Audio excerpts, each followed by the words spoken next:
This is Carl at National RV Detroit. I'm going to walk you through this 2012 Jayco Jay Flight Model 32 BHDS. Okay, I'm just going to show you some of the components and how they work. Okay, so this is just the outside cooking area. So you have a pull-out griddle, a dorm style refrigerator that works on 110 AC. As soon as you plug the trailer in, it turns on basically, and then of course some running water. This will have to be plugged in. There's a hose attached to it. You have to plug the LP line in to this quick connect right here to get it into the LP system. So remember that. This is just a service panel for the refrigerator. This is a vent for the range hood. So if you're going to use the fan in the range hood, you want to push up on these tabs right here, one on each side, so the baffle flaps freely when you're venting to the outside.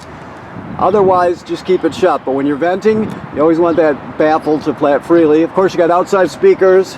This is your fresh water fill here. The most common way to get water, obviously, is through the city water hookup. But if you're camping somewhere where they don't have plumbing on the campsite, you can pre-fill this tank and then use the onboard pump to pump the water. So you can still camp just like there is city water, even though you're pumping it from the tank. These are low point drains, that sort of thing for the plumbing. Pass-through storage. You've got a manual crank on it, tongue jack on it. 2 LP tanks, a deep cycle marine battery. All right. 2 slide outs on this side. This looks to be a 30 amp system, so you got a 30-foot long 30 amp cord. Okay. This is your, and this is attached too, permanently attached. This is your city water connection right here. This is your outside shower, and this is your water heater. So the water heater right now is empty because it's winterized. So you can see that's where the plug goes, and there's the plug. The switch stop right there inside, but you just want to remember, never run it without water in it. Right now it's empty and bypassed because it's winterized. So you want to make sure you fill it before you ever turn it on. That's important. Okay. And you should look at the seals and that sort of thing. And if you see any cracking or separation anywhere, make sure you touch them up. Just use common sense when it comes to that. Okay, let me go inside here. Now we got some awning parts laying in here that I'm told you know about, so I'm not going to go into it, or I'm not quite sure what the situation myself is. But okay, up here is your control panel. So you got your 2 slide rooms here and here, right? This is for your plumbing. You got your water heater, or I mean your water pump. Then you got your heater on LP and your heater on electric. It runs on gas or electric. Of course, your levels. Okay, it's all pretty much the same as every other trailer. You have some sound here.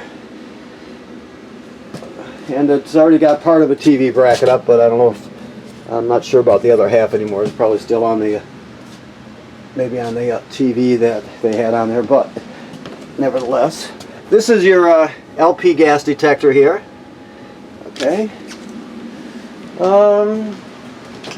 Now, this microwave works like any other microwave. This is the range hood I told you about.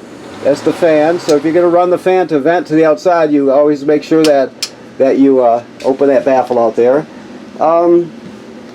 This you just spark to light the burners. You go to light and spark it. It's that simple. When it comes to the oven, you're going to light. There's a pilot light all the way down at the back there. So you're going to have to light that yourself. So you just go to the oven knob, which is all the way to the right here. Go to pilot and depress it. Then you'll light that. And after it lights, you'll hold it for another 10 seconds, then go to operating temperature. The thing is, anytime you shut it off, The flame goes out, obviously, but so does the pilot light, so you have to relight the pilot light each time you use the oven. Okay. This is your power converter. It converts AC to DC power.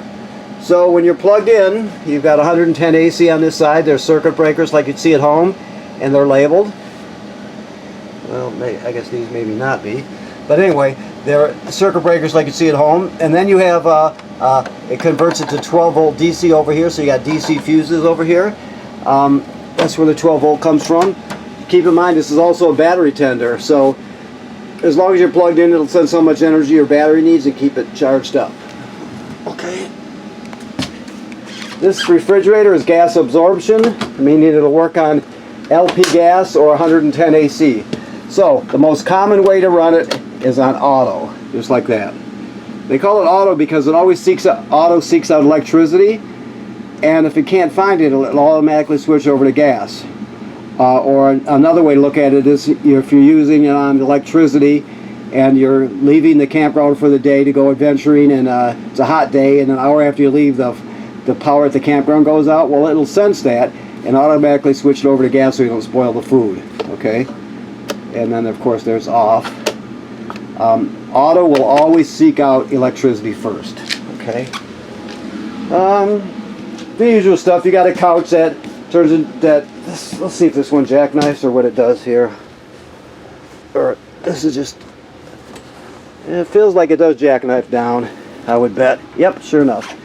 All right, and then you can turn this by dropping the poles and setting on the cleats. You can turn this into a table, or excuse me, a bed also. Just an analog thermostat. Very simple. Heat, off, fan, and cool. Fan is the air conditioner running without the compressor. Cool is full air conditioning. Try to always keep your fan on auto when you're using it. That's the best way to run it. Of course, here we are in the bunk room. Self-explanatory. You got 3 places to sleep. Very nice. Okay. The bathroom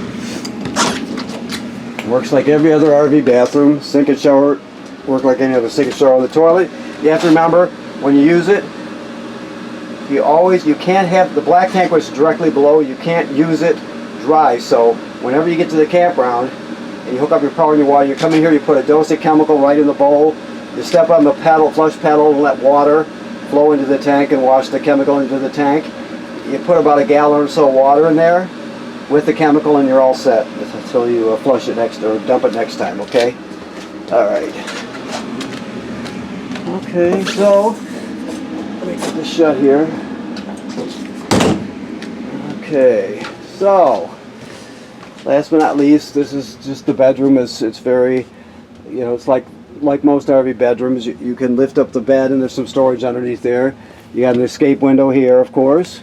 And then you have a hookup for TV here with a backing plate so you can put a swung out bracket if you choose to put a TV in here. So, okay.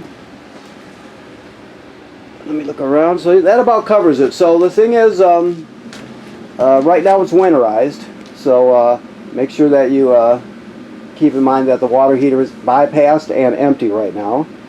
So when you winterize it or de-winterize it in the spring, you're going to have to switch your bypass valves to the right position and make sure you fill up that water tank before you turn on any energy source for it. Okay. So I want to thank you for purchasing your trailer here at National RV Detroit, and if you have any other questions when you come to pick it up, we'll talk to you about it and see if we can answer all your questions. Okay. Thank you.